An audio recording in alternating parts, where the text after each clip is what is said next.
పరిశుద్ధుడైన దేవ, దయగలిగిన ప్రభు, సార్వభౌముడైనటువంటి దేవుడు, సకలము మీ ఆధీనంలో ఉంచుకున్న దేవుడవు, మీ జ్ఞానము చేత మమ్మల్ని నడిపిస్తున్న దేవుడవు.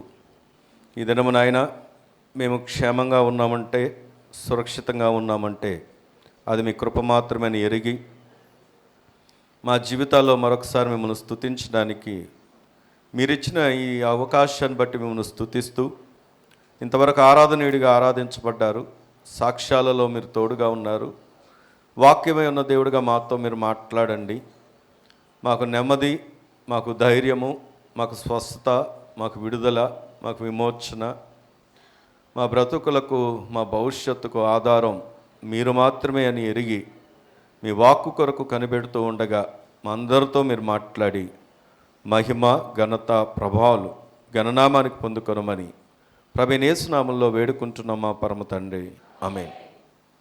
రండి, దేవుని యొక్క పరిశుద్ధ గ్రంథము నుండి ఆదికాండము 37వ అధ్యాయం. ఆదికాండము 37వ అధ్యాయము 23. యోసేపు తన సహోదరుల యొద్దకు వచ్చినప్పుడు వారు యోసేపు అంగిని తీసివేసి అతన్ని పట్టుకొని ఆ గుంటలో పడద్రోసిరి. చాలు. ఇర్మియా గ్రంథం 38వ అధ్యాయం. ఆ మాటను అలా ఉంచండి. ఇర్మియా గ్రంథం 38వ అధ్యాయము 38వ అధ్యాయం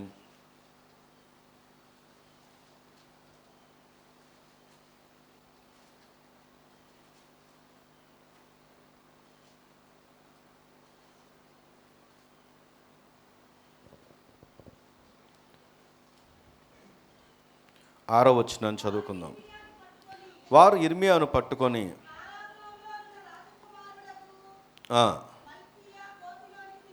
దింపిరి. అందులోనికి ఇర్మియాను త్రాళ్ళతో దింపినప్పుడు ఆ గోతిలో నీళ్లు లేవు, బురద మాత్రమే ఉండను. ఆ బురదలో ఇర్మియా దిగబడెను. అలాగే ఈ మాటను ఎలా ఉంచి కీర్తనల గ్రంథం 40వ కీర్తన, కీర్తనల గ్రంథం 40వ కీర్తన 1-2వ వచనం నుండి చదువుకుందాం. నాశనకరమైన గుంటలో నుండి, జిగటగల దొంగ ఊబిలో నుండి ఆయన నన్ను పైకెత్తెను. నా పాదములు బండ మీద నిలిపి నా అడుగులు స్థిరపరచెను.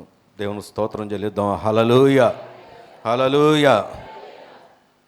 ఇక్కడ మనం చదువుకున్నటువంటి 3 వచన భాగాలు జాగ్రత్తగా వినండి. మొదటిది, యోసేపు గురించి చదువుకున్నప్పుడు యోసేపును ఎక్కడ పడివేశారు అని ఆలోచన చేస్తే గుంటలో పడదోశారంట. ఆ గుంటలో పడినటువంటి యోసేపు ఆ గుంటలోనే ఉండిపోలేదు, కానీ దేవుడు యోసేపును ఎక్కడ ఉంచాడు అంటే అధికారంలో ఉంచాడు. దేవుని స్తోత్రం కలుగునుగాక. ఇర్మియాను మనం చూసినప్పుడు ఇర్మియాను కూడా ఎక్కడ పడేశారంట? గోతిలో. ఆ గోతిలో నీళ్లు లేవు, కానీ ఏముంది అంటే బురద ఉంది. ఆలోచన చేస్తే గోతిలో పడవేయబడ్డమే కష్టతరమైనటువంటి పరిస్థితి, కానీ గోతిలో పడిన ఆ వ్యక్తి అక్కడ ఉన్నటువంటి పరిస్థితి చూస్తే బురద అంటే ఏ విధంగా ఏ కోశాన కూడా బయటికి రావడానికి అవకాశము లేదు. కానీ ఇర్మియాను దేవుడు అక్కడే ఉంచలేదు, కానీ తనను తిరిగి నిలబెట్టాడు. దేవుని స్తోత్రం కలుగునుగాక. ఈ 2 సందర్భాలను మనం ఆలోచన చేసి కీర్తనకారుడు రాసినటువంటి ఆ వచన భాగాన్ని చదువుకున్నప్పుడు నాశనకరమైనటువంటి గుంటలో నుండి, జిగటగల దొంగ ఊబిలో నుండి ఆయన మన ఎక్కడికి లేపుతున్నాడంట? పైకి లేవనెత్తి మన అడుగులను ఎక్కడ స్థిరపరుస్తున్నాడంటే బండ మీద స్థిరపరుస్తున్నాడు. దేవుని స్తోత్రం కలుగునుగాక. ఈరోజు ఈ వాక్య భాగాన్ని చదువుకోవడానికి గల ముఖ్య ఉద్దేశం, జాగ్రత్తగా వినండి. ఈరోజు చాలామంది పరిస్థితులు ఎలాగున్నాయంటే ఇలాగే ఉన్నాయి. గుంట లేకపోతే గోతి. ఇది అర్థం మనం గుంటలో లేము, గోతిలో లేము, కానీ లేవలేనటువంటి పరిస్థితులు, ఆందోళనకరమైనటువంటి పరిస్థితులు ఎన్నో కనబడుతూ ఉన్నాయి. లేవాలని ప్రయత్నం చేసే కొద్దీ ఇంకా దిగిపోతున్నటువంటి పరిస్థితులు ఎన్నో మనకు ముందు కనబడుతూ ఉన్నాయి. ఆశ ఉంది బయటికి రావాలని, కానీ ఆశను బట్టి రాలేకపోతున్నాం. కారణం ఏంటంటే అక్కడ అనేకమైనటువంటి బలహీనతలు మన ముందు కనబడుతూ ఉన్నాయి. ఈరోజు ఒకవేళ ఇలాంటి పరిస్థితుల్లోనే, ఒకవేళ అది ఎటువంటి పరిస్థితి అయినా, ఆరోగ్యపరంగా కావచ్చు, ఆర్థిక పరంగా కావచ్చు, కెరీర్ పరంగా కావచ్చు, లేకపోతే ఆధ్యాత్మికంగా కావచ్చు, ఆశ ఉంది మంచి స్థితిలో ఉండాలని, కానీ లేవలేకపోతుంటే దేవుడు ఈరోజు ఒక శుభవార్త చెప్తున్నాడు.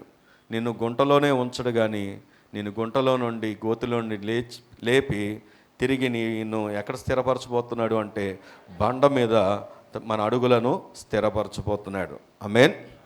మీ పక్కన వాళ్ళు చెప్పండి, ఎక్కడ స్థిరపరచబోతున్నాడు? నేను ఏమండి, ఎక్కడ స్థిరపరచబోతున్నాడు? మనం ఏం చూస్తాము అంటే ప్రస్తుతాన్ని చూస్తాం, ప్రస్తుత పరిస్థితులను చూస్తాం.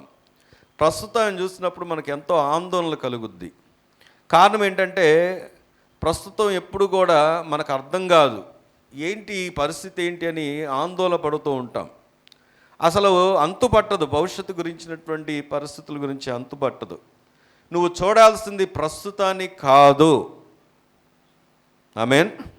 నువ్వు చూడాల్సింది ఎవరిని అంటే అదిగో నిన్ను నీ భవిష్యత్తును, నువ్వు తల్లి గర్భంలో పిండముగా రూపించు మునిపే నిన్ను ఎరిగినవాడు, జగతి పునాది వేయబడక మునిపే నిన్ను ఏర్పరచుకున్నవాడు, అలాగే నీ భవిష్యత్తు కొరకు సమస్తాన్ని భూమి మీదకి వచ్చి వెచ్చించి సిలువలో తనను తాను అప్పగించుకొని నేను ఎంత ప్రేమిస్తున్నాను అంటే ప్రాణం పెట్టినంతగా ప్రేమిస్తున్నానని తనను తాను అర్పించుకొని మరణాన్ని జయించి తిరిగి లేచినటువంటి ఆ సజీవుడైన దేవుణ్ణి నువ్వు చూసినప్పుడు నీ భవిష్యత్తు ఎప్పుడు కూడా ఆందోళనకరంగా ఎంత మాత్రమూ ఉండదు.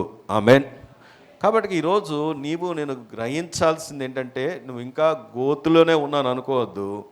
గోతిలో ఉన్నా, గుంటలో ఉన్నా, అది నాశనకరమైనటువంటి పరిస్థితిగా అనిపించినా, ఎంతో వేదన ఆందోళన కలిగించే పరిస్థితి అయినా దేవుడు ఎప్పుడు కూడా నీ భవిష్యత్తు ఉన్నతంగానే చేయబోతున్నాడు. ఆమేన్. ఇది ఎందుకు అంటే ఇది మన వల్ల కాదు, కానీ ఇది చేయగలిగినటువంటి దేవుడు ఆయన మాత్రమే. ఒక తోటమాలి తన కుమారుడు, జాగ్రత్తగా వినండి, ఒక తోటమాలి ఒక కుమారుడు చాలా వేదంతో ఇంటికి వచ్చాడంట. తను వేదంతో ఇంటికి రావడానికి గల కారణం ఏంటంటే స్కూల్లో అందరూ హేళన చేస్తూ ఉన్నారంట. తోటమాలి కుమారుడు అని. నిన్న చిన్నతనంలో నన్ను కూడా, మా నాన్నగారు టీ క్యాంటీన్ ఉన్నప్పుడు నేను స్కూల్కి వెళ్ళినప్పుడు స్కూల్లో నన్ను ఒకడు అలాగే హేళన చేశాడు. ఎలా హేళన చేశాడంటే గ్లాస్ కడుగుతున్నట్టుగా, అంటే నీ పనేంటి గ్లాస్ కడుక్కోవడం అన్నట్టుగా సైగ చేసి నన్ను హేళన చేశాడు. అంటే ఈ మాట ఎందుకు జ్ఞాపకం చేస్తున్నానంటే హేళన చేసిన వారు అక్కడే ఉన్నారు. దేవుడు ఎప్పుడు కూడా మనని ఎక్కడ ఉంచుతున్నాడంటే ఉన్నతంగా ఉంచుతున్నాడు. ఆమేన్. అయితే ఈ తోటమాలి కుమారుడు ఇలాగ బాధపడుతూ వచ్చి, ఎందుకు బాధపడుతున్నావు అని అడిగినప్పుడు నన్ను ఎంతో హేళన చేస్తున్నారు, తోటమాలి కుమారుడు అని చెప్పేసి, కొడుకు అని చెప్పేసి హేళన చేస్తున్నారంటే, అవునా, నీవు సరే దాని గురించి పక్కన పెట్టు, మన ఇద్దరం ఓ పని చేద్దాం అన్నారంట వాళ్ళ నాన్న. ఏం చేద్దాం అని అడిగితే, నువ్వు ఇద్దరం కూడా 2 మొక్కలు నాటుదాం, 2 పూల మొక్కలు నాటుదాం అని అన్నారంట. సరే, ఇక దాన్ని మర్చిపోయాడినా. మన ఇద్దరికి ఒక టాస్క్ ఏంటంటే, నువ్వు ఒక మొక్క నాటు, నేను ఒక మొక్క నాటుతా, దాని పాలన పోషణ అంతా మన ఇద్దరం చూసుకుందాం, నీది నువ్వే చూసుకోవాలి, నాది నేనే చూసుకుంటాను అని చెప్పారంట. సరే, అలాగే ఇద్దరు ఒప్పందం చేసుకున్నారు. ఇద్దరు కూడా మరి ఆ నాన్నగారు చెప్పిన మాట ఏంటంటే, నీ మొక్కకు నీవు చెడు నీరు పోసుకో. అంటే ఒక మాటలో చెప్పాలంటే మంచి నీరు కాదు, కానీ అక్కడ ఉన్నటువంటి ఆ మురుక్క కాలువలో ఉన్నటువంటి నీరు నువ్వు పోయాలి, ఇది నీకు టాస్కు. నేనేమో మంచినీరు పోస్తాను, ఇది నా టాస్కు, ఇద్దరం కూడా చూద్దాం అని చెప్పేసి సరే ఇద్దరు ఒప్పందం చేసుకున్నారు. ఒప్పందం చేసుకున్న తర్వాత 2-3 వారాలు గడిచినప్పుడు ఇద్దరం కూడా వచ్చి అప్పుడు అడిగాడు కుమారుడితో. ఏమని అడిగాడంటే, ఎవరి మొక్క బాగుందో చూడు అని అన్నప్పుడు కుమారుడు చెప్పిన మాట ఏంటంటే, నా మొక్కే నీ మొక్క కన్నా చాలా మంచి, మీ మొక్క కన్నా బాగా ఎదిగింది, చాలా ఫ్రెష్గా ఉంది, చాలా బాగుంది అని చెప్పినప్పుడు అప్పుడు నాన్నగారు చెప్పిన మాట ఏంటంటే, నువ్వు చెడును చూడొద్దు, చెడు కూడా మేలవుద్ది. ఎందుకు అంటే దీనికి కావలసిన పోషకాలు ఏమిటి అంటే అందులోంచే పెస్టిసైడ్స్, దాంట్లో ఉన్నటువంటి ఫెర్టిలైజర్స్ అంటారు కదా, అవి దీనికి అవసరమే ఉంది. కాబట్టి ఈ మొక్క మంచినీరు పోసిన దానికంటే కూడా బాగా ఎదిగింది. అలాగే నీ జీవితంలో కూడా ఎప్పుడు నిన్ను అభినందించే వారినే చూడొద్దు. నీ మేలు, నీ వృద్ధి, నీ అభివృద్ధి ఎప్పుడు ఉంటుంది అంటే నిన్ను విమర్శించేవారు ఉన్నప్పుడు, నిన్ను గాయపరిచేవారు ఉన్నప్పుడు కూడా, నీ కలిగే కష్టతరమైనటువంటి పరిస్థితులు కూడా నేను ఉన్నతమైనటువంటి స్థితిలోకి తీసుకురాగలవు అని చెప్పినప్పుడు ఆ కుమారుడంట రియలైజ్ అయ్యాడంట. దేవుని స్తోత్రం కలుగును గాక. ఈరోజు ప్రియమైన సంగమా, మనం ఆలోచన చేస్తే దేని బట్టి మనం అభ్యంతరపడి ఆగిపోతున్నామో నాకు తెలియదు. దేవుడు ఈరోజు మనతో మాట్లాడుతున్నటువంటి మాట ఏంటంటే, నీ పరిస్థితి ఏదైనప్పటికీ, నువ్వు ఎలాంటి పరిస్థితుల్లో ఉన్నప్పటికీ, ఇందాక సహోదరి సాక్ష్యం పంచుకున్నారు కమలమ్మ గారు. వారు పంచుకున్నటువంటి సాక్ష్యంలో చాలా వేదంతో కూర్చున్నారంట. పోయిన వారం దేవుడు వాక్యము ఆమెను బలపరిచింది. ఎందుకంటే గత వారంలో దేవుడు స్వస్థతనిస్తానని వాగ్దానం ఇచ్చాడు. అలాగనే దేవుడు వారి కుమారుడికి ఖచ్చితంగా మళ్ళీ ప్రాబ్లం అయింది అన్నటువంటి ఆ పరిస్థితి నుండి ఏం మెడిసిన్ వాడావు, ఎలా స్వస్థత వచ్చిందని డాక్టర్లే ఆశ్చర్యపడే రీతిగా దేవుడంట గత వారంలో ఆ కుమారుడికి స్వస్థతనిచ్చాడు. దేవుని స్తోత్రం కలుగును గాక. అయితే నాకు ఇంకా ఆనందంగా అనిపించిన విషయం చెప్పమంటారా? ఏంటి ఆ విషయం అంటే, పక్కన కూర్చున్నటువంటి వారిని పలకరించి ఆ సహోదరి, ఆమె పక్కన గత వారం వేణి గారు కూర్చున్నారు, పాల్దినకర్ గారు అమ్మగారు కూర్చున్నారంట. ఆమె ప్రతిసారి తట్టి, దేవుడు మీతో మాట్లాడుతున్నాడండి, దేవుడు మీకు స్వస్థతనిస్తాడండి అని చెప్పి ఆమెను ఎంతగానో బలపరిచారంట. ఆ మాట ఇందాక సాక్ష్యంలో పంచుకున్నారు. ఈ మాట ఎందుకు జ్ఞాపకం చేస్తున్నారంటే అది ఇంకా చాలా ఆనందించదగిన విషయం. ఈరోజు దేవుడు ఆయన ఉన్నాడు, ఆయన మన కుటుంబంగా ఏర్పరిచాడు. ఈ కష్టతరమైనటువంటి పరిస్థితుల్లో కూడా దేవుడు నీకు ఉన్నాడు కనుక ఇలాగ సంఘంలో నీవు ఈ మాట వినగలుగుతున్నావు. దేవుని స్తోత్రం కలుగును గాక. నేను గోతిలోనే ఉంచడు, బురదలోనే ఉంచడు. గోతిలో పడవేయబడినటువంటి యోసేపు అధికారంలోకి వచ్చాడు. గోతిలోనే ఉన్నటువంటి, బురదలో ఉన్నటువంటి ఇర్మియాను దేవుడు గొప్ప చేశాడు. దేవుని స్తోత్రం కలుగును గాక. అలాగే నీ బండ మీద, క్రీస్తు అనే బండ మీద నీ అడుగులను నా అడుగులను ఆయన స్థిరపరిచి, ఏమండి అడుగులు స్థిరపరచబడ్డం అంటే దేవుడు నీ జీవితాన్ని ఆయన స్థిరపరుస్తాడు, బలపరుస్తాడు, ఆయన నడిపిస్తాడు. ఆమెన్. కాబట్టి ఈరోజు నేను బలం పొందడానికి ఈ మాటలను బట్టి దేవుడు నాకున్నాడు అని ఆయన మీద ఆధారపడడానికి ఏంటి అంటే వాక్యంలోంచి చూద్దాం రండి. ఏంటి మనకు ఆధారం అంటే బైబిల్ గ్రంథం చాలా స్పష్టంగా చెప్తున్నటువంటి మాట. నిర్గమాకాండం 2వ అధ్యాయం. మీరు అడగచ్చు, ఎలా ఆధారపడగలమండి, మా పరిస్థితులు మీకేం తెలుసండి, మమ్మల్ని ఎవరు చూస్తున్నారండి, మా పరిస్థితులు ఎవరు చూస్తున్నారండి అని నీవు అంటావేమో. కానీ నేను చూడకపోవచ్చు, ఏ మనుషుడు నిన్ను చూడకపోవచ్చు, నిన్ను చూస్తున్నటువంటి ఒక దేవుడు ఉన్నాడు. ఆయన ఎవరు అంటే రండి, నిర్గమాకాండం 2వ అధ్యాయము 23వ వచనాన్ని కనుక మనం చదువు. అలాగున అనేక దినములు జరిగిన మీదట ఐగుప్తు రాజు చనిపోయాను. ఇశ్రాయేలు తాము చేయుచున్న వెట్టి పనులను బట్టి నిట్టూర్పులు విడుచుచు మొరపెట్టుచుండగా తమ వెట్టి పనులను బట్టి వారు పెట్టిన మొర దేవుని యొద్దకు చేరెను. కాగా దేవుడు వారి మూలుగును విని అబ్రహాము, ఇస్సాకు, యాకోబులతో తాను చేసిన నిబంధనను జ్ఞాపకము చేసుకొనెను. దేవుడు ఇశ్రాయేలుని చూచెను. దేవుడు ఏం చేశాడండి, వారి యందు లక్ష్యముంచండి. నీ పక్కన చెప్పండి, దేవుడు నిన్ను చూస్తున్నాడని చెప్పండి. దేవుడు నిన్ను చూడడం మాత్రమే కాదు, దేవుడు నిన్ను లక్ష్య పెడుతున్నాడు. దేవుని స్తోత్రం కలుగును గాక. రాజకీయ నాయకులు వెళ్తూ ఉంటారు కాన్వాయ్స్లో, లేదా పాదయాత్రలో, లేకపోతే పెరడ్స్ చేసుకుంటూ వెళ్తూ ఉంటారు, ర్యాలీస్ చేసుకుంటూ వెళ్తారు.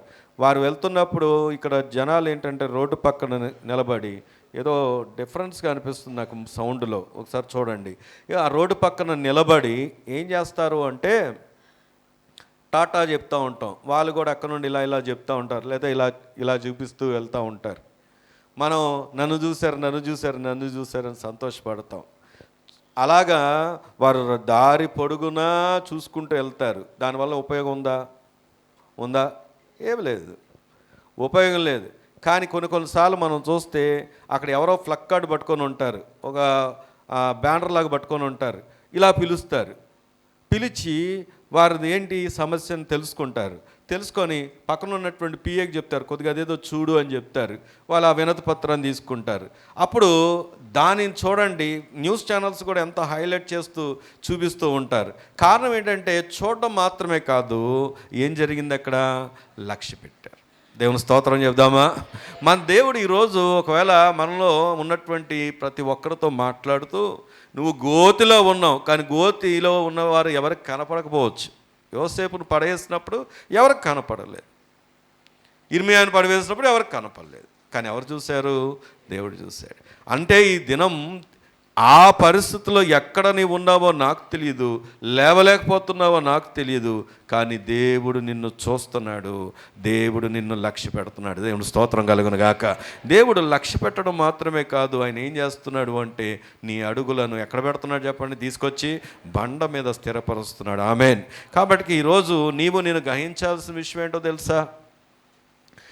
నేను తెలుసుకోవాల్సిన విషయం ఏంటంటే, నా దేవుడు నాకున్నాడు, నన్ను విడిచిపెట్టడు. నా దేవుడు నన్ను చూస్తున్నాడు, నన్ను లక్ష్య పెడతాడు. మా రెండవ అబ్బాయికి CBSE already 10th class exam start అయ్యి సెకండ్ ఎగ్జామ్ నిన్న కూడా జరిగింది. నేను ఇక తను వెళ్తున్నప్పుడు చిన్న సాక్ష్యంలాగా నా విషయం పంచుకుంటూ, ఇందాక ఆరాధన చేస్తున్నప్పుడు కూడా దేవుడు ఏ స్థితి నుండి నన్ను తీసుకున్నాడు, ఏ స్థితిలో జ్ఞాపకం చేసుకున్నాడని చాలా మళ్ళీ ప్రభు నా జీవితంలో చేసిన కార్యాలను జ్ఞాపకం చేసుకున్నాను. నా కుమారుడికి చెప్తూ నేను ఇలా చెప్పాను, ఎగ్జామ్స్ టైంలో ప్రభువుని ఎరగని దినాల్లోనే నేనేం చేసేవాడిని అంటే, ఇప్పుడు నువ్వు చేయొద్దులే కానీ విను అని చెప్పా. ఏంటది? ఓ మూల ఇలా రాసేవాడిని, వైఆర్జే అని రాసేవాడిని. వైఆర్జే అంటే ఏంటో తెలుసా? యేసు రక్తమే జయం. ఎక్కలేని భక్తి అంతా ఎప్పుడు వచ్చింది అంటే మనకి ఇలాంటి పరిస్థితులు ఉన్నప్పుడే వస్తుంది, ఎగ్జామ్స్ ఉన్నప్పుడే వస్తుంది, అది వేరే విషయం అనుకో. అయితే నేను ఇలా రాసేవాడిని. నిజంగా చెప్పాలంటే ఎన్నోసార్లు నా చదువు ఆగిపోవాలి, ఫెయిల్ అయిపోవాలి, ఇంకా నా పని అయిపోయింది అనుకున్నటువంటి సమయంలో దేవుడు అలాంటి పరిస్థితుల్లో కూడా నన్ను నిలబెట్టుకొని నాకు విజయాలు ఇచ్చి నా చదువును కంప్లీట్ చేయడానికి దేవుడు సహాయం చేశాడు. దేవుని స్తోత్రం కలుగును గాక. ఈరోజు స్టూడెంట్స్ ఖచ్చితంగా మీరు అలా రాయకండి, మీ హృదయంలో రాసుకోండి, పేపర్ మీద రాయకండి. ఎందుకంటే అప్పుడు రూల్స్ వేరు, ఇప్పుడు రూల్స్ వేరు. అప్పుడు అలా రాసిన ఎవరు పట్టించుకునేవారు కాదు, కాబట్టి ఇలా రాసుకునేవాను అనమాట. మీరు మీ హృదయంలో రాసుకోండి. అంటే నా ఉద్దేశం ఏంటంటే, దేవుణ్ణి మొదటి స్థానం ఇవ్వండి. మొదట వెళ్ళంగానే క్వశ్చన్ పేపర్ చదివేవని కాదు, నేను మొదట వెళ్ళంగానే పేపర్ తీసుకొని ఆత్రంగా తీసేసుకొని ఆరాటపడేవాడిని కాదు. మొదట చిన్న ప్రార్థన చేసుకునేవాడిని. ఎందుకు అంటే మన జ్ఞానానికి మించినటువంటి దేవుని యొక్క సహాయం దేవుడు మనకిస్తాడు. ఆమేన్. కాబట్టి నేను చేయాల్సింది ఏంటంటే ప్రభు మీద ఆధారపడాలి. అలాగని ప్రభు మీద ఆధారపడి చదవకుండా ఉండమని నేను చెప్పట్లేదు. దేవుడు ఎప్పుడు కూడా తను తీసుకున్నటువంటి వారు, తను నిలబెట్టినటువంటి వారు, నాయకులుగా నిలబెట్టిన వారు, రాజులుగా నిలబెట్టినటువంటి వారు, అధికారాన్ని ఇచ్చిన వారందరూ కష్టపడేవారే. ఎవరిని కూడా సోమరులను ఎన్నుకున్నట్టుగా ఎక్కడ కనపడదు. కాబట్టి దేవుడికి అప్పగించేసాను నేను చదవనని అనుకోవద్దు. దేవునికి అప్పగించాలి, కానీ నువ్వు కష్టపడాలి. నీ కష్టం వృధా కాకుండా, నీ ప్రయాస వృధా కాకుండా దేవుడు ఏం చేస్తాడంటే గొప్ప విజయాన్ని దేవుడు నీకు ఇస్తాడు. ఆమేన్. ఈరోజు ప్రియమైన సంగమా, ఇది కేవలం ఎగ్జామ్స్ పరంగా కానీ మాత్రమే కాదు, నువ్వు ఏ పరిస్థితుల గుండా వెళ్తున్నా దేవుడు నీకు సహాయకుడు. ఎలా చెప్పగలం? గోతులో ఉన్న వ్యక్తి ఎవరు కనపడకపోవచ్చు, అగాధంలో ఉన్న వ్యక్తి ఎవరు కనపడకపోవచ్చు, కానీ దేవునికి కనబడతాడు అని చెప్పడానికి ఒక మంచి నిదర్శనం యోనా గ్రంథంలో కనుక మనం వెళ్ళి చూసినట్లయితే యోనా గ్రంథం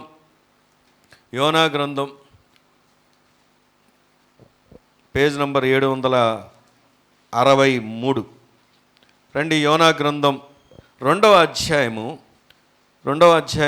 2వ వచనాన్ని కనుక మనం చూస్తే మొదటి వచనం, ఆ మత్స్యం కడుపులో నుండి యోనా యెహోవాకు ఇలాగున ప్రార్థించెను, నేను ఉపద్రవంలో ఉండి యెహోవాకు మనవి చేయగా ఆయన నాకు ప్రత్యుత్తరం ఇచ్చెను, పాతాళ గర్భములో నుండి నేను కేకలు వేయగా నీవు నా ప్రార్థన అంగీకరించున్నావు. నీ పక్కన చెప్ప, నీ ప్రార్థన దేవుడు ఏం చేస్తాడు?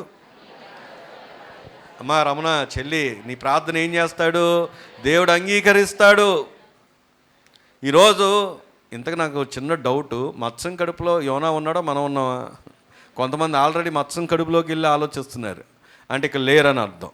ఏమండి, ఇక్కడ ఆలోచన చేస్తే దేవుని వాక్యం చెప్తున్నటువంటి మాట, ఎక్కడో అగాధంలో సముద్రం, ఆ సముద్రంలో కూడా అగాధంలో ఉన్నటువంటి ఒక చేప, ఆ చేప కడుపులో ఉన్నటువంటి యోనా చేస్తున్న ప్రార్థన దేవుడు ఎక్కడి నుండి విన్నాడంట? పాతాళ గర్భం నుండి విన్నాడంట. దేవుని స్తోత్రం చెప్దామా? ఇప్పుడు చెప్పండి, గోయి అంటే పెద్ద సమస్య? నీ పరిస్థితులు ఏమైనా గొప్ప సమస్య? ఏమండి, ఆయన అసాధ్యమైంది ఆ పాతాళ గర్భంలోంచి, అది కూడా పోని విధేయుడా అంటే విధేయుడేం కాదు. ఏదైతే దేవుడు చెప్పాడో, దేవుడు చెప్పిన మాటను పెడచెవిని పట్టడాన్ని బట్టి వాళ్ళు విసిరి ఎక్కడికి పడేశారు? సముద్రంలో పడవేస్తే, సముద్రంలో పడవేయబడినప్పుడు మత్స్యం కడుపులోకి వెళ్ళినప్పుడు ఆ మత్స్యం కడుపులోంచి ఆయన చేసినటువంటి ప్రార్థన, ఆయన వేసినటువంటి కేకలు, ఆయన వేసినటువంటి విజ్ఞపాలు దేవుడంట అంగీకరించి ఉన్నాడండి. దేవుని స్తోత్రం చెప్దామా?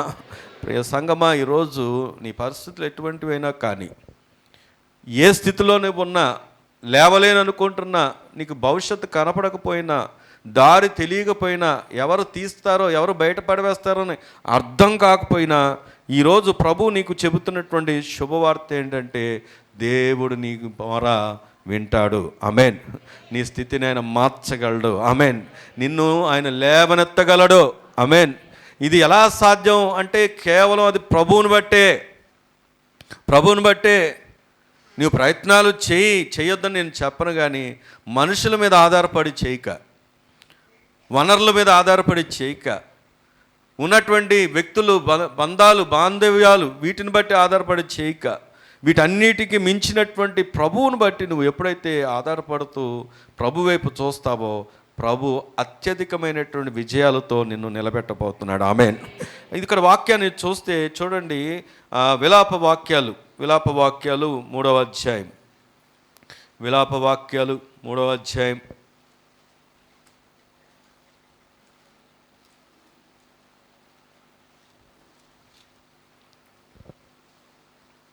26వ వచనం చదువుకుందాం.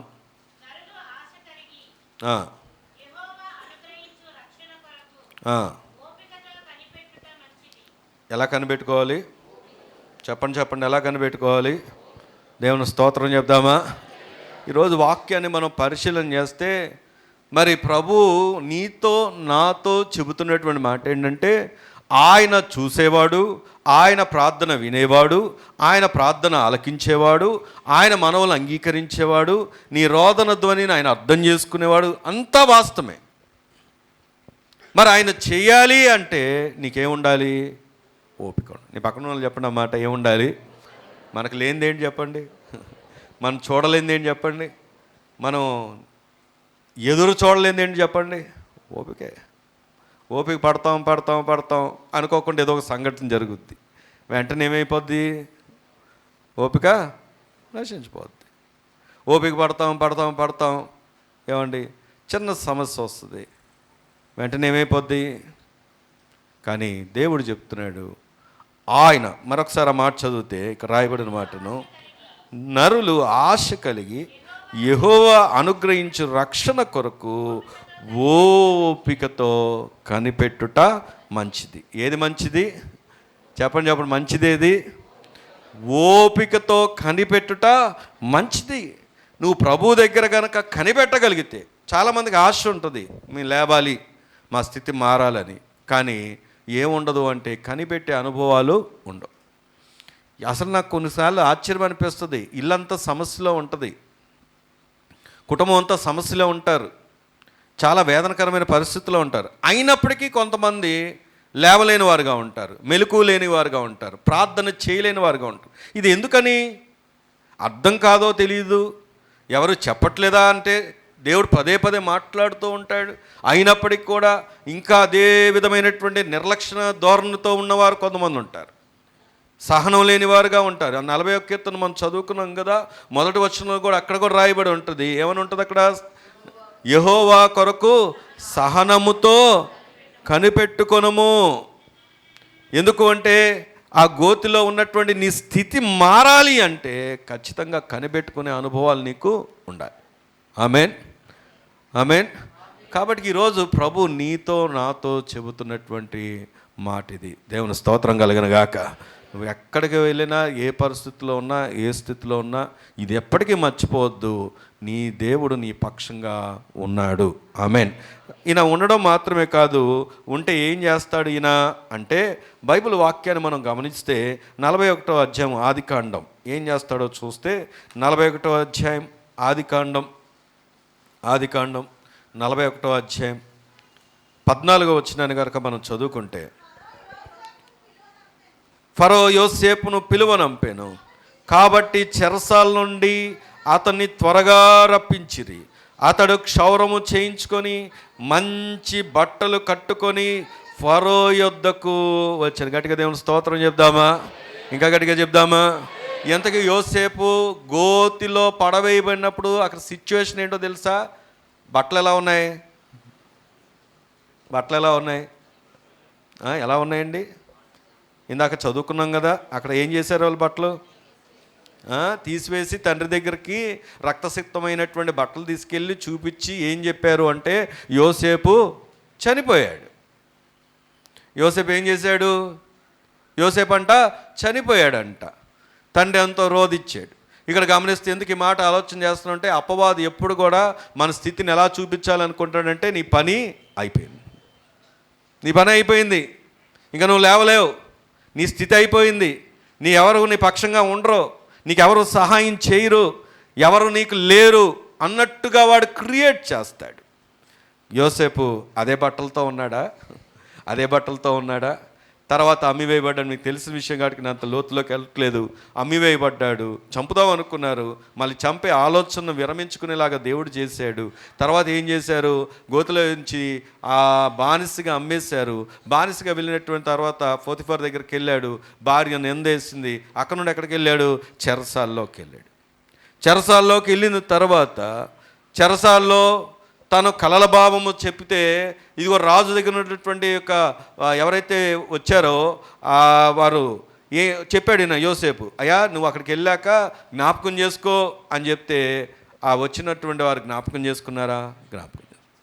మనుషుల మీద ఆధారపడినప్పుడు, మనుషుల సహాయం కోరినప్పుడు, ఎంతటి వారైనా ఎంతటి భక్తులైనా మనుషులు ఎప్పుడు కూడా మనకు సహాయకులు కాదు. అందుకే బైబిల్ మూలవాక్యం అంటే మిడిల్ ఆఫ్ ది వర్స్ ఏంటో తెలుసా? మనుషులను ఆశ్రయించుట కంటే యెహోవాను ఆశ్రయించుట మేలు. దేవుని స్తోత్రం కలుగునుగాక. ఇప్పుడు జరిగింది ఏంటి? దేవుని మీద ఆధారపడినప్పుడు, దేవుని వైపు కనులెత్తినప్పుడు, ఇగో ఆ గోతులోనే లేడు, ఆ వస్త్రాల్లోనే లేడు, కానీ ఎలాంటి వస్త్రాలు వచ్చాయంట చూడండి. అక్కడ చదువుకున్నాం కదా ఇప్పుడు 41వ అధ్యాయం 14వ వచనంలో, మరో యోసేపును పిలువనంపెను, కాబట్టి చెరసాల నుండి అతన్ని త్వరగా రప్పించిరి. అతడు క్షౌరము చేయించుకొని మంచి బట్టలు కట్టుకొని ఫరో యొద్దకు వచ్చాడు. ఈరోజు నిన్ను చూసే దేవుడు, నిన్ను విడిపించే దేవుడు, నిన్ను గొప్ప చేసే దేవుడు ఆయన. దేవుని స్తోత్రం కలుగును గాక. ఎవరైనా నిన్ను ఏం చేస్తాడు చెప్పండి? గొప్ప చేస్తాడు. నీ పక్కన వాళ్ళు చెప్పండి, ఏం చేస్తాడు ఆయన? ఆ స్థితిలోనే ఉంచుతాడా? ఆ పరిస్థితులను ఉంచుతాడా? ఎంత మాత్రం కాదు. నువ్వు గనక నిజముగా ప్రభు మీద ఆధారపడగలిగితే దేవుడు నిన్ను గొప్ప చేస్తాడు, నీ స్థితిని మార్చగలడు ఆయన. ఎందుకు అంటే ఇక్కడ చూడండి, తన స్థితిని ఎలా మార్చాడు అంటే అదే 41వ అధ్యాయంలో 40వ వచనం చదువుకుంటే అక్కడ రాయబడి ఉంటుంది, నీవు నా ఇంటికి అధికారువై ఉండవలెను, నా ప్రజలందరూ నీకు విధేయులై ఉందురు, సింహాసన విషయంలో మాత్రమే నేను నీకంటే పైవాడినై ఉందునని యోసేపుతో చెప్పాను. అంత మాత్రమే కాదు, 41లో మరియు ఫరో చూడుము, ఐగుప్త దేశమంతటి మీద నిన్ను నియమించి ఉన్నానని యోసేపుతో చెప్పాను. అంత మాత్రమే కాదు, 42వ వచనంలో మరియు ఫరో తన చేతినున్న తన ఉంగరము తీసి యోసేపు చేతిని పెట్టి సన్నపు నార బట్టలు అతనికి తొడిగించి అతని మెడకు బంగారు గొలుసు కింద ఉంటుంది, రథం మీద ఆయన్ని ఎక్కించాడండి. గట్టిగా దేవుని స్తోత్రం చెప్దామా? ఎక్కడ ఉండాల్సినోడు గోతులో ఉన్నవాడు. ఏ వస్త్రాలు ధరించినోడు? ఏమండి, ఇప్పుడు ఏ వస్త్రాల్లోకి వచ్చాడు? నిజంగా స్టూడెంట్స్ వినండి, యవనస్తులు, యవన కుమార్తెలు, మీరు నిజంగా మంచి స్టేటస్లో ఉండాలి అంటే ముందు దేవుని మీద ఆధారపడండి, దేవునికి విధేయత కలిగి ఉండండి, దేవునికి భయభక్తులు కలిగి ఉండండి. నేను ఒక మాట అడగనా, ఇక్కడ ఉన్నటువంటి ప్రత్యేకంగా స్టూడెంట్స్ అందరిని అడుగుతాను, యవనస్తులు, స్టూడెంట్స్ మాత్రం కాదు, యవన బిడ్డలను అడుగుతాను, మీరు భయభక్తులు కలిగి ఉన్నారో లేదో ఎవరు చూస్తున్నారంటారు? చెప్పండి, ఎవరు చూస్తున్నారు? మా ఇంట్లో సీసీ కెమెరాలు కనబడుతూ ఉంటాయి. దానివల్ల లాభం ఉంది, నష్టం ఉంది.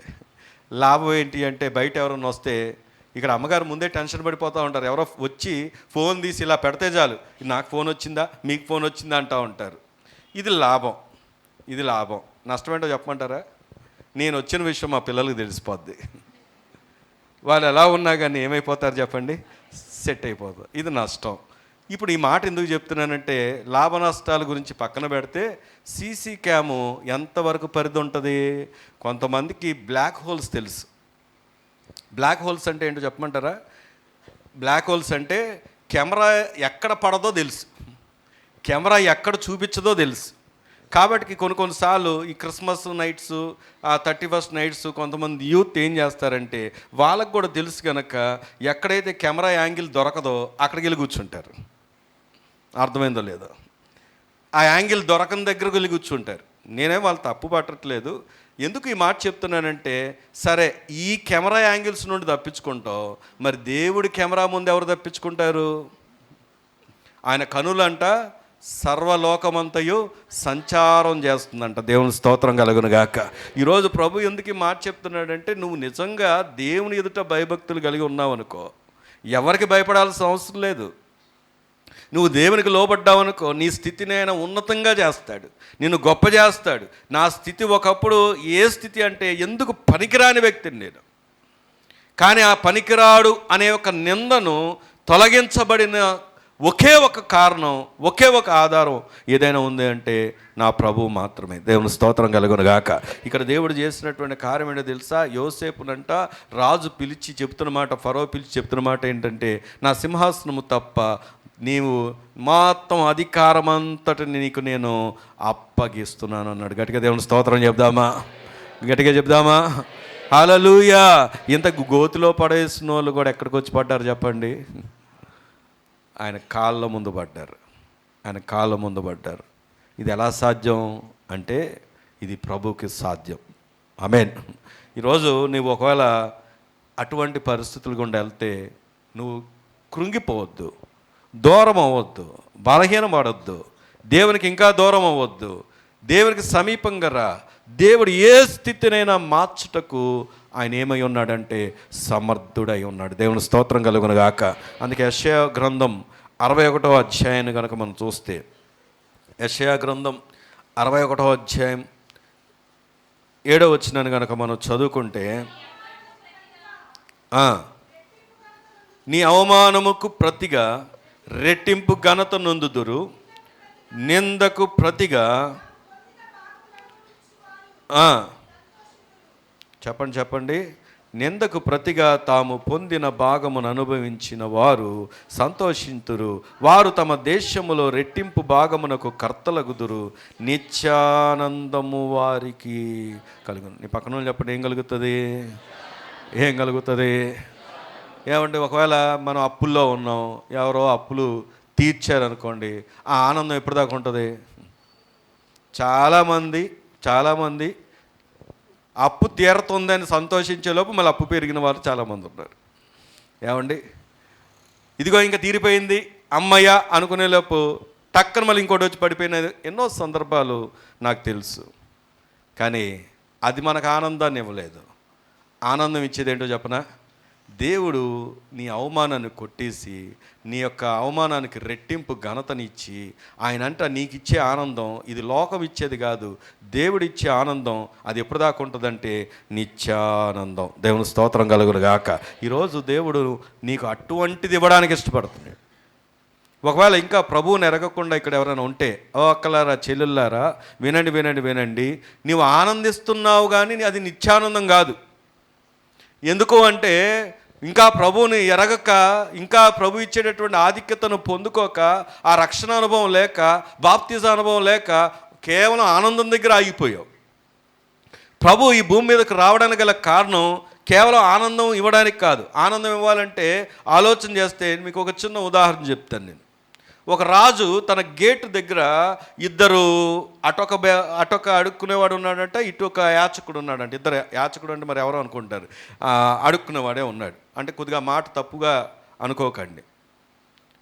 అయితే ఆ రాజు బయటకు వస్తున్నప్పుడల్లా ఒకడేమో రాజుని ఏం చేస్తున్నాడు? గణపరుస్తున్నాడు. రాజుకు ఇది కలుగునుగాక, అది కలుగునుగాక అంటారు కదా, రాజాది రాజా, శూరాది శూర ఏదో చెప్తున్నాడు. ఆయన రాజు ఎప్పుడు కూడా సంతోషిస్తున్నాడు. ఒకడు మాత్రం దేవుని స్తుతిస్తూ ఉన్నాడు. ఒకడేమో రాజును స్తుతిస్తున్నాడు, ఒకడేమో దేవుని స్తుతిస్తున్నాడు. రాజుకు మనసు కలిగిందంట. ఏమని అంటే, నన్ను బాగా స్తుతిస్తున్నాడు ఒకడు, వాడిని నేను ఎలాగైనా సహాయం చేయాలి అని చెప్పేసి ఒక కేక్ ఆర్డర్ చేసి కేక్ లోపల బంగారాన్ని పెట్టి కేక్ని ఏం చేశాడంటే మొత్తం అంతా కవర్ చేసి, అది చూడడానికి కేక్ లాగా ఉంటుంది, చెప్పాడంట. నన్ను స్తుతిస్తున్నటువంటి ఆ యొక్క అడుక్కునేవాడికి ఇమ్మని చెప్పాడంట. వీళ్ళు వెళ్ళారు, ఇచ్చారు. రాజు రెండో రోజు అనుకున్నాడు, ఇంకా రాడు ఈ అడుక్కునేవాడు, నన్ను స్తుతించేవాడు ఇక రాడు, ఎందుకంటే వాడు అవసరతకు మించినంత ఆ బంగారాన్ని నిన్న వాడికి లోపల పెట్టానని చెప్పి అనుకొని నెక్స్ట్ డే గేటు దగ్గరికి వచ్చి చూస్తే మళ్ళీ వాడు అక్కడే ఉన్నాడంట. అవతల ఉన్నటువంటి వ్యక్తి లేడు. ఇదేంటి అవతల ఉన్నటువంటి వ్యక్తి లేడు అని వెళ్ళి ఎంక్వైరీ చేపిస్తే తెలిసిన విషయం ఏంటంటే, వీడంట పక్కన ఉన్నాడు కేక్ అమ్మేశాడంట. ఏం చేశాడు? ఒక వరహం ఇస్తాను, లేదా ఒక $1 అనుకోండి, పోనీ ఏదనుకోండి, ఇస్తాననగానే పక్కన ఉన్న కేక్ అమ్మేసి మళ్ళీ పొద్దున రాజుకు స్తోత్రం, రాజుకు ఇదని అంటున్నాడంట. కానీ దేవుణ్ణి స్తుతించిన వాడికి తెలియదు అది కేక్ అనుకున్నాడు. కానీ దేవుడు ఏం చేశాడు చెప్పండి? వాడిని దీవించాడు. దేవుని స్తోత్రం చెప్దామా? కాబట్టి ఈరోజు నువ్వు ఆలోచన చేయాల్సింది ఏంటో తెలుసా? మనిషిని బట్టి ఎప్పుడు నువ్వు సంతోషించలేవు. మనుషులు ఎప్పుడు నిన్ను గొప్ప చేయలేరు. మనుషులు నన్ను పట్టించుకోలేదు, నా చుట్టం నన్ను పట్టించుకోలేదు, నా పాస్టర్ గారు నన్ను పట్టించుకోలేదు, నా అమ్మగారు నన్ను పట్టించుకోలేదు. ఎప్పుడు కొంతమంది భక్తిని మనుషుల మీద ఆధారం చేసుకుంటారు. నువ్వు ఆధారం చేసుకోవచ్చు. మేమంతా కేవలం ఒక పనిముట్లు మాత్రమే, ఒక పాత్రలు మాత్రమే. నువ్వు ఆధారం చేసుకోవాల్సింది భక్తి చేయాలి. మందిరానికి రావాలంటే మనుషులు కాదు చూసి రావాల్సింది. నువ్వు మనుషుల గురించి మాట్లాడుకుంటూ సమయం వృధా చేసుకుంటాం, కాలయాపన చేసుకుంటున్నావు. ఎందుకు అంటే వారిని బట్టి నీకు ఎప్పుడూ ఆశీర్వాదం రాదు.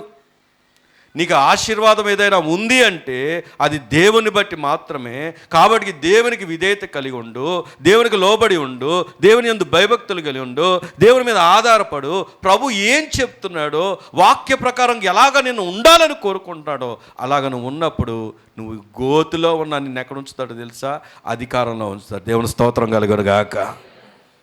కారణం అది చేయగలిగింది దేవుడు మాత్రమే. దేవుని స్తోత్రం కలుగును గాక. అందుకే మనం చూస్తే విలాప వాక్యాల్లో చూడండి, 3వ అధ్యాయము, విలాప వాక్యాలు 3వ అధ్యాయము 23వ వచనాన్ని కనుక మనం చదువుకుంటే, అనుదినము నూతనముగా ఆయనకు వాత్సల్యత పుట్టుచున్నది, నువ్వు ఎంతైనా నమ్మదగిన వాడవు యెహోవా, నా భాగమని నేను అనుకుంటున్నాను. ఆయన యందు నేను నమ్మిక ఉంచుకొని ఉన్నాను. తన్ను ఆశ్రయించు వారి ఎడల యెహోవా దయాళుడు, తను వెదుకువారి ఎడల ఆయన చెప్పండి ఎవరంట? నీ పక్కన వాళ్ళు చెప్పండి, ఆయన ఏమై ఉన్నాడు? అందరికా చెప్పండి. అక్కడ అదే రాయబడి ఉంది, అందరికీ. కానీ అందరిలో ఎప్పుడు ఎలాగా? ఈరోజు ఇక్కడ ఉన్నటువంటి అందరికా అంటే అందరికీ. కానీ ఎప్పుడు నువ్వేం చేయాలి?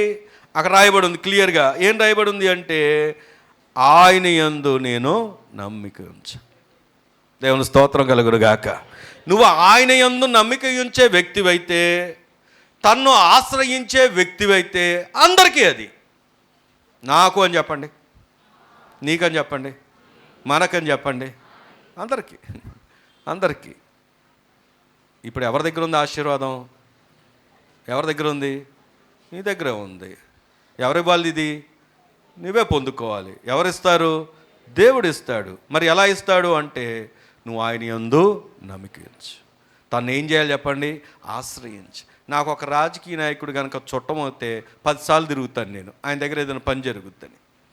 నాకు ఎవరన్నా ఎక్కడి దాకో ఎందుకు, ఒక చిన్న కార్పొరేటర్ అయినా చాలు, ఆ ఎమ్మెల్యేకి ఏ తోకైనా చాలు, లేకపోతే ఇంకేదైనా చాలు, మనం వారి చుట్టూ 100 సార్లు తిరుగుతాం.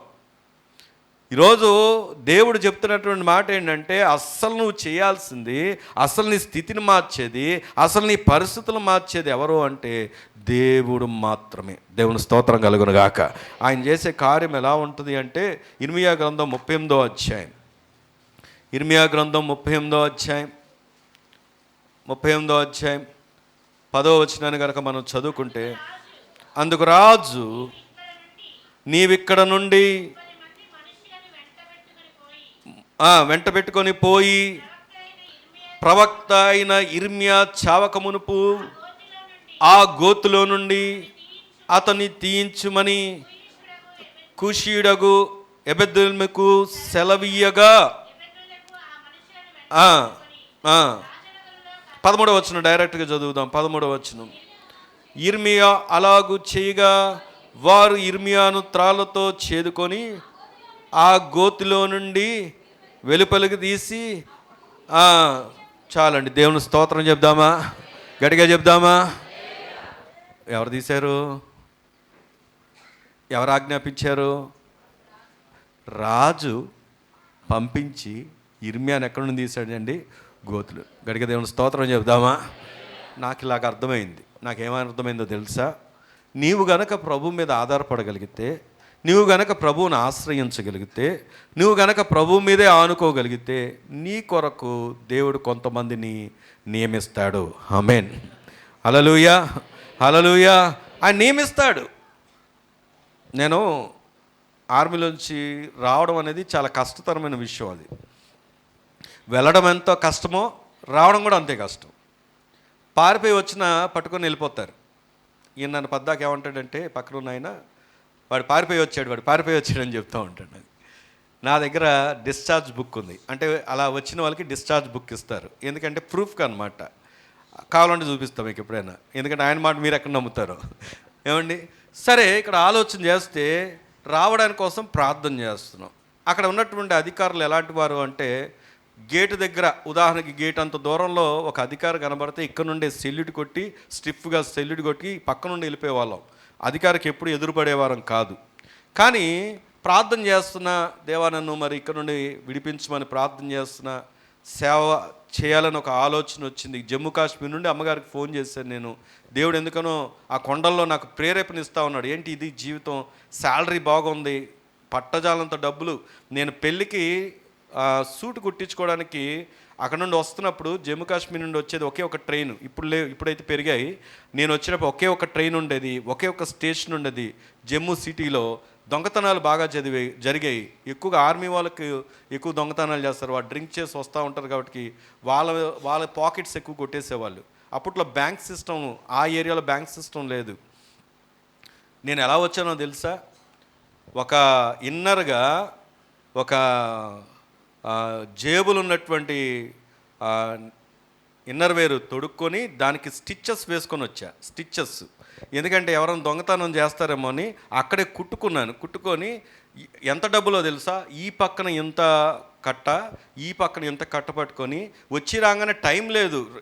2 రోజులకి మ్యారేజ్ అయితే వెంటనే రెడీ అయిపో వెళ్ళిపోయి ఆది ఇచ్చేసి రావాలి అంటే అలాగే వెళ్తే ఆయన అంటున్నాడు, కొలతలు తీసుకుని అతను, సార్ జేబులు ఎత్తుకున్నాయి కొద్దిగా తీస్తారా అంటున్నాడు. తీయడానికి అదే ఏం చేసుకొచ్చాను, నేను కుట్టుకొని వచ్చాను. అంటే ఎందుకు ఈ మాట చెప్తున్నానంటే, ధనం ఇవ్వలేదు సంతోషం, ధనం ద్వారా రాలేదు నెమ్మది, ఉద్యోగాన్ని బట్టి రాలేదు నెమ్మది, కానీ దేవుని యొక్క సన్నిధిలో ఆయన కొరకు ఆశ కలిగి ఉన్నప్పుడు, ప్రార్థన చేస్తున్నప్పుడు ఏ ఆఫీసర్ని చూసి భయపడతామో అలాంటి ఆఫీసర్లకు హెడ్ అయినటువంటి ఒక కమాండింగ్ ఆఫీసర్ దగ్గర నా డ్యూటీ పడింది. అతని దగ్గర రోజు ప్రతి 5 నిమిషాలకి వెళ్ళి ఆయన ముందు నిలబడాల్సి వస్తుంది.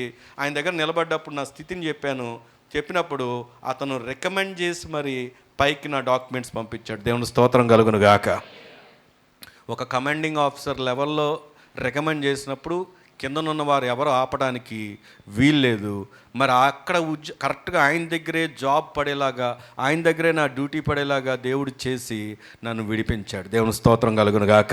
ఈరోజు ఎందుకు ఈ మాట ఆలోచన చేస్తున్నామంటే, నీ కొరకు కొంతమందిని దేవుడు నియమిస్తాడు. ఆమెన్. నువ్వు గోతిలోనే ఉండిపోవద్దు. అమ్మగారు చనిపోవడానికి వెళ్ళినటువంటి ఆ పరిస్థితుల్లోంచి అదే అమ్మగారిని సేవకురాలుగా చేశాడంటే వారి జీవితంలో కొంతమంది వ్యక్తులను దేవుడు వాడుకున్నాడు. దేవుని స్వరం వినపడింది, అలాగే కొంతమంది వ్యక్తులను వాడుకున్నాడు. ఈరోజు నీవు నేను ఈ మాట వింటున్నామంటే దేవుడు నిన్ను ఎరిగినవాడు కనుకే నిన్ను పదే కొన్నిసార్లు యవనస్తులకి బహుశా నేను అనుకుంటున్నాను కోప్పడరు అనుకుంటున్నాను, కానీ మనసులో ఎక్కడన్నా ఏంటి మా పాస్టర్ గారు ఎప్పుడు నా వెనకే పడతా ఉంటారు, ఎప్పుడు నన్నే అడుగుతూ ఉంటారు, ఎప్పుడు నేనే కనబడతానా అని అనుకుంటారేమో. ఎందుకు మేము వెనక పడతాము అంటే, ఇదిగో దేవుని ప్రేమ మా జీవితంలో ఎలాగైతే ప్రవేశించి మమ్మల్ని బ్రతికించిందో, వెలిగించిందో, ఈరోజు ఈ స్థితినిచ్చిందో, మీరు కూడా మీరున్న పరిస్థితులన్నిటిని అధిగమించి ఇటువంటి కంటే గొప్ప స్థితిని దేవుడు మీకు ఇవ్వగలడని చెప్పడానికి దేవుని ప్రేమ సేవకుల ద్వారా, తోటి సహోదరుల ద్వారా పదే నిన్ను ప్రేరేపిస్తూ ఉంది. ఆమేన్. కారణం ఏంటో తెలుసా? దేవుడు నిన్ను ప్రేమిస్తున్నాడు.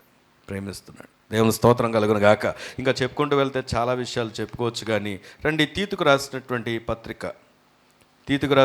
పత్రిక అపోస్తలుడైనటువంటి పౌలు తీతుకు రాసినటువంటి పత్రిక 3వ అధ్యాయం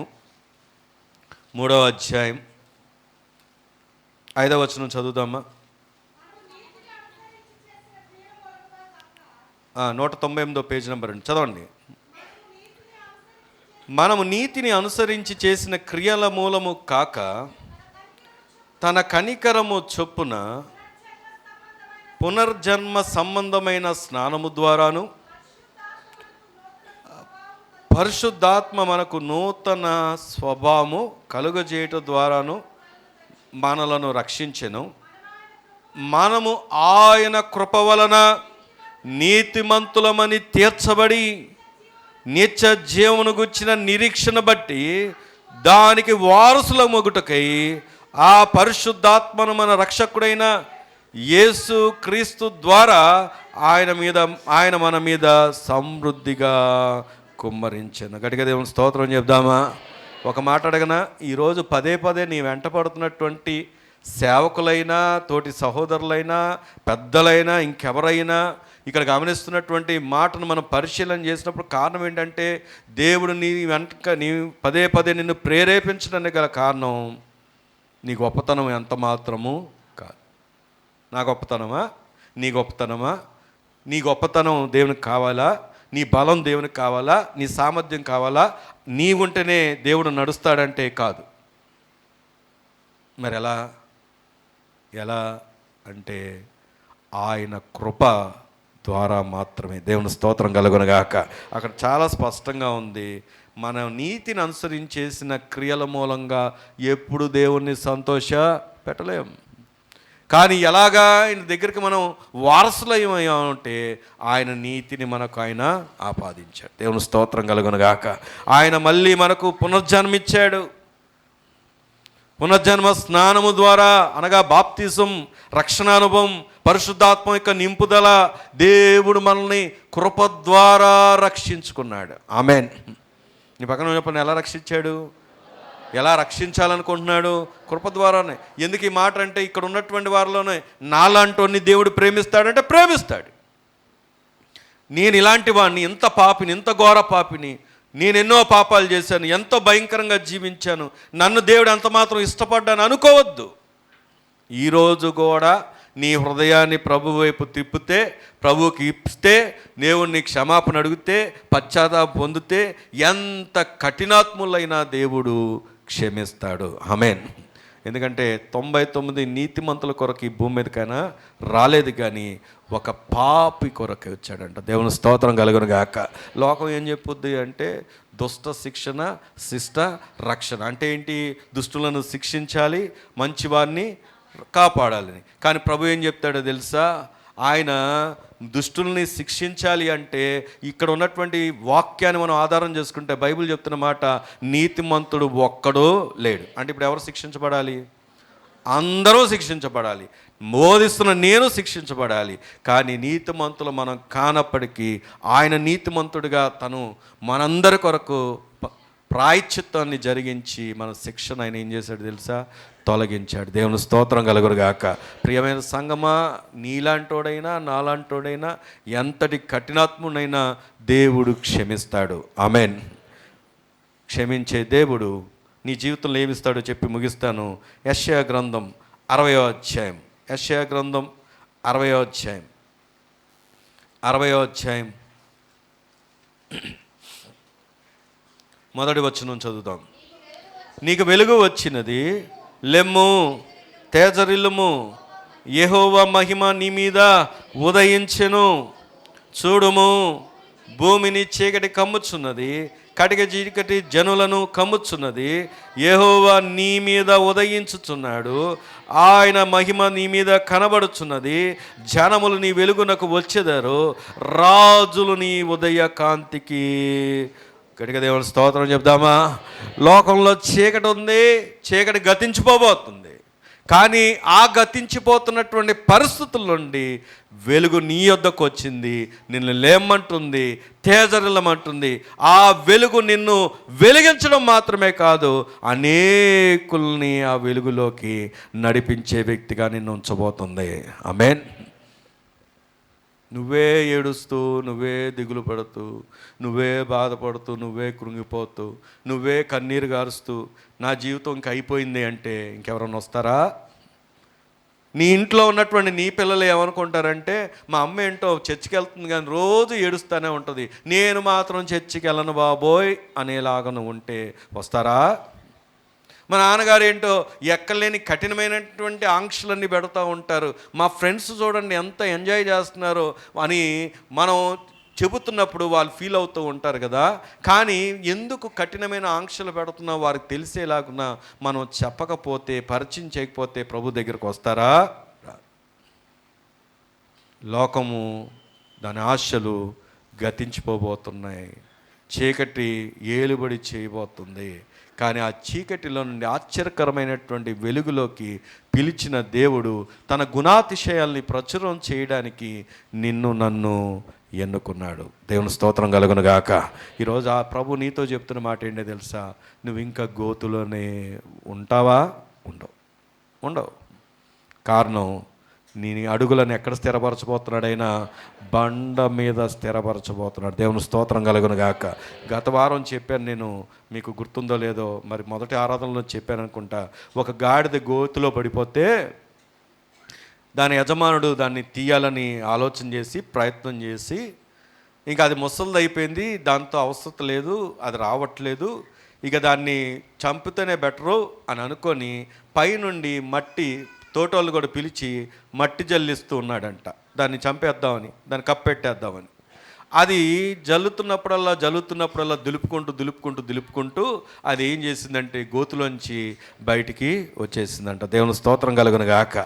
ఈరోజు ఆ పడుతున్నటువంటిది అవమానాలు అవ్వచ్చు, నిందలు అవ్వచ్చు, సమస్యలు అవ్వచ్చు, నీ కష్టతరమైన పరిస్థితులు అవ్వచ్చు, నీ పని అయిపోయిందని చెప్పడానికి అపవాది ఎన్నో ప్రయత్నాలు చేయొచ్చు. కానీ నువ్వు దాన్ని దులిపేసుకొని ప్రభు మీద ఆధారపడి ప్రభు వైపు చూస్తే ప్రభు నీ చెయ్యి అందుకొని యోసేపును అధికారంలో నిలబెట్టిన దేవుడు, ఇర్మియాని తిరిగి లేవనెత్తినటువంటి దేవుడు బండ మీద నిన్ను స్థిరపరచడానికి సంసిద్ధంగా ఉన్నాడు. ఆమేన్. మరి నీవు సంసిద్ధంగా ఉన్నావా? తను ఆశ్రయించు వారందరికీ ఆయన ఏం చేయబోతున్నాడు చెప్పండి? తన సహాయాన్ని చేయబోతున్నాడు. ప్రార్థన చేసుకుందాం. ఈ దినము విన వాక్కు నీ కొరకే. దేవుడు నిన్ను ఎరిగిన వాడై, దేవుడు నీ ముందుంచినటువంటి మాట ఇది. కృంగిపోయావా? బలహీనపడ్డావా? వేసారిపోయావా? ఆగిపోయావా? సమస్యను విగ్రహంగా చేసుకొని పదే ఆలోచిస్తున్నావా? దేవుడు చెప్తున్నటువంటి మాట, ఒక శుభవర్తమానం నీ స్థితిని మార్చగలడు ఆయన, నీ పరిస్థితులను మార్చగలడు ఆయన, నిన్ను ఆ గోతిలోంచి లేవనెత్తి బండ మీద స్థిరపరచగలడు ఆయన. అది ఆర్థిక పరంగా అవ్వచ్చు, ఆరోగ్యపరంగా అవ్వచ్చు, భవిష్యత్ పరంగా అవ్వచ్చు, కెరీర్ పరంగా అవ్వచ్చు, ఆధ్యాత్మికంగా అవ్వచ్చు. ఏ పరిస్థితులైనా నీ అడుగులు బండ మీద ఉండబోతున్నాయి. ఆ బండ ప్రభు అయిన యేసు క్రీస్తే. ప్రార్థన చేసుకుందాం. ఎవరు మౌనంగా ఉండొద్దు. ప్రార్థనలో ఏకీభవిద్దాం. సర్వకృపానిదేని మా తండ్రి, అద్భుతంగా నాయన పునరుత్థాన ఆరాధనలు కూడి వచ్చిన ప్రతి బిడ్డల్ని బట్టి కృతజ్ఞతలు. ఆది అంతమున్న దేవుడిగా సమస్త మీ మహిమార్థంగా జరిగించి, అయ్యా మీ దాసుల్లో ఉండి సంఘముతో మాతో నాతో మీ దాసులతో సూటిగా తేటగా మీరు మాట్లాడిన మీ వాక్ ప్రత్యక్షతకే కృతజ్ఞత వందనాలు స్తోత్రాలు చెల్లిస్తున్నాం తండ్రి. ప్రభా, ఇదిగో నాయన మా అడుగులు బండ మీద స్థిరపరిచే దేవుడు, దైవా జిగటగల ఊబి నుండి లేవనెత్తే దేవుడు, పడిపోయిన గుంట నుండి పైకెత్తే దేవుడు, నీ కొరకు సహనంగా కనిపెట్టే వారి జీవితాల్లో నాయన లేపబడతారు, నిలవబడతారు.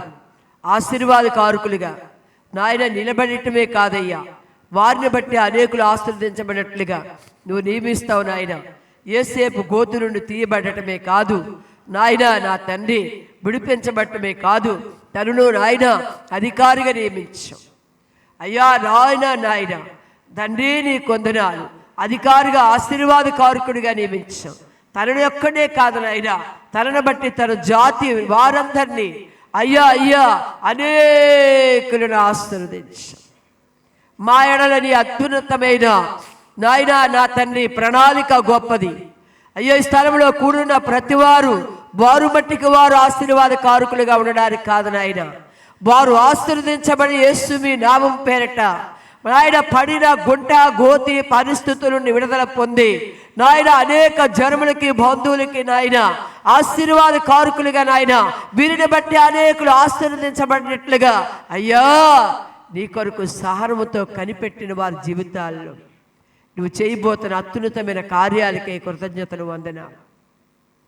ఎత్తబడిన మాటలు బిడ్డలు హృదయాలు నీరు కట్టండి నాయన. బైన అయ్యా పిరికాత్మ భీతాత్మ వేతాత్మలు అంతించి, అపనమ్మకం అవిశ్వాసం సందేహాలు తొలగించి నాయన యథార్థవంతుడు నీతివంతుడు నమ్మదగిన వాడు చూచుచున్న దేవుడు నాయన, పడిన స్థలం నుండి గుంట నుండి లేవనెత్తే దేవుడు అయ్యా నీ కొరికి సహనముతో కనిపెట్టుకొని అది ఏ పరిస్థితుల్లో ఉన్నప్పటికీ కూడా నాయన విచారణ చేసే దేవుడు నువ్వు ఉన్నావని, నీ వద్ద విచారణ చేయటట్లుగా నీ కృప వారికి అనుగ్రహించి సంఘానికి అనుగ్రహించి పైకి లేవనెత్తబడిన వారికి నీ సాక్షులుగా నిలబెట్టి మహిమ పొందమని నజరేయుడైన యేసు నామమున అడిగి పొందున్నాం తండ్రి. ఆమేన్.